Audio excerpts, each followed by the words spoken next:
Hey, what's up, YouTube? This is my next segment. This is Rocket Batman here. I'm going to be doing a segment right now on card comparisons. I'm going to be displaying two cards. They're both going to be very similar to each other, and I'm just going to try and think of the pros and cons for each card and which one is better in the current metagame. Now, let's get on to my first set here. Bottomless Trap Hole, Dimensional Prison.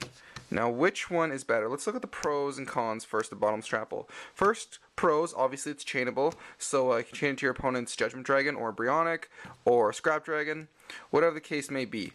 Cons, if the monster's already on the field, this isn't going to help you at all. I've drawn this a ton of times after my opponent is already summoned. Kind of useless at that point. It doesn't hit things like Sangan, Card Trooper, Emer's Blade, Mystic Tomato. Black Rose gets right under it because of Debris Dragon. It's just, I don't know, it's not that good right now. Dimensional Prison. Now, pros. This kills Stardust, which is one of its biggest pros. A lot of people are spamming Stardust nowadays, so this gets around Stardust. You can activate this when your opponent still has monsters on the field, so you can just hit specific monsters. It hits things like Sangan, Trooper, whatever, Emer's Blade, Mystic Tomato. It hits stupid shit like that and removes it so they don't get the effects. Now, cons, obviously, not chainable. Scrap Dragon and Brionac will just rip this card apart and whatnot. It's still bad against Black Rose, but they're both bad against Black Rose. But anyway, a lot of people are running Gravekeepers and Sabers and Samurais right now. So right now, for the format, I'm going to give the advantage to Dimensional Prison just for now. And if you'll notice the last YCS, a lot of people weren't even running Bottomless. They were running D-Prison, but not Bottomless. So that goes to show you. This also removes things like Recruiter. It's just a better card right now. My next set of cards, 7 Tools of the Bandit, Trap's done. Pros and cons, 7 Tools.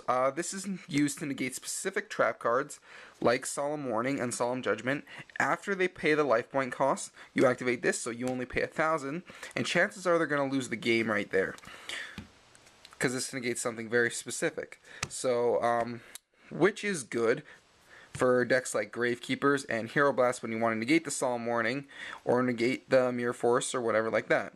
So, or the Solemn Judgment. Cons, obviously, if your opponent has 4 back row set, this isn't going to do much for you. So, yeah, it's better for a one-on-one kind of thing, not so much in a mass removal.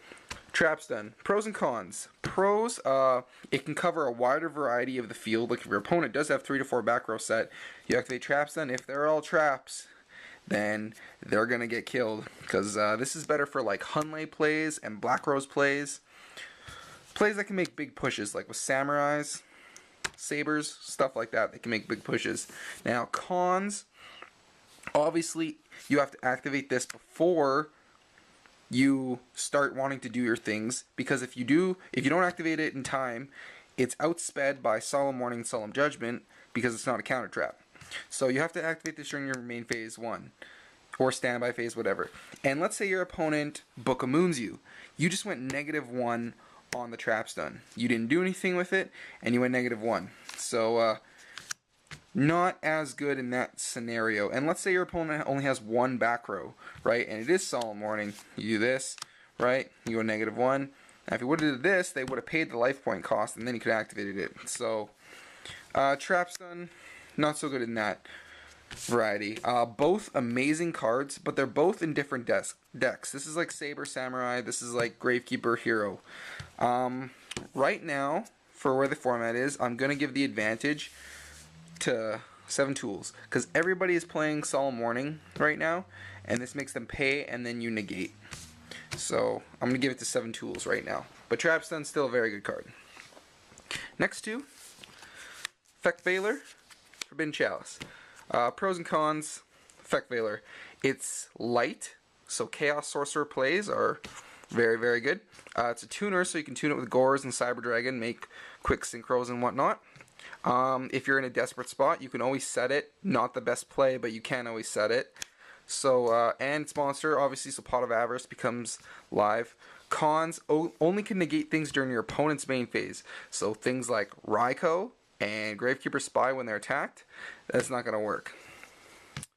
And it's kind of a negative if you don't have a backup play. Like, let's say your opponent goes Brionac and you do this, which is good for the turn, but if you don't have a backup play to get rid of that Brionac, it was a negative. Okay, so next, Forbidden Chalice. I don't know if you know, but in the last deck that won the last YCS, the Hero Gemini deck ran 2 main deck copies of Forbidden Chalice, no effect Veiler. So he must be seeing something here. Okay, so it gains 400 attack and its effect is negated for the turn.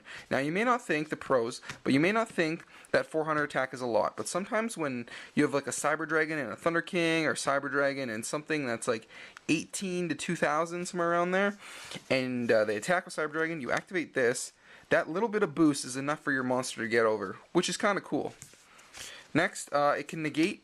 Since it increases a monster's attack by a definite amount, which is 400, you can activate it during the damage step. So that means when you attack into a Raikou or a Spy, you can chain this from your hand and negate it, which is pretty cool. Now, I know there's some cards that I'm thinking of that it negates during like battle phases and stuff. I'm not clear on everything right now it negates, but it connects with a wider variety of stuff because it's not just during your opponent's main phase. You can activate it anywhere, right? So cons, obviously if you're already in a bad spot, this is not really going to help you. So that's kind of the issue with Forbidden Chalice. And so which one am I going to give the advantage to right now? Both are really good cards. This just was in the last YCS top deck. But this is Monster, so right now, because it's light and a tuner, I'm going to give it to Effect Veiler right now, just because of those attributes. You can play differently with it. You don't always have to rely just on negating effects. It does have other uses. So those are my picks for the cards right now that I think are a little better than the other one. Don't get me wrong, these cards are still amazing. I just don't think they're as good as these cards right now. So that's my segment. Rate, comment, subscribe. Subscribe will be up there. Thanks, YouTube.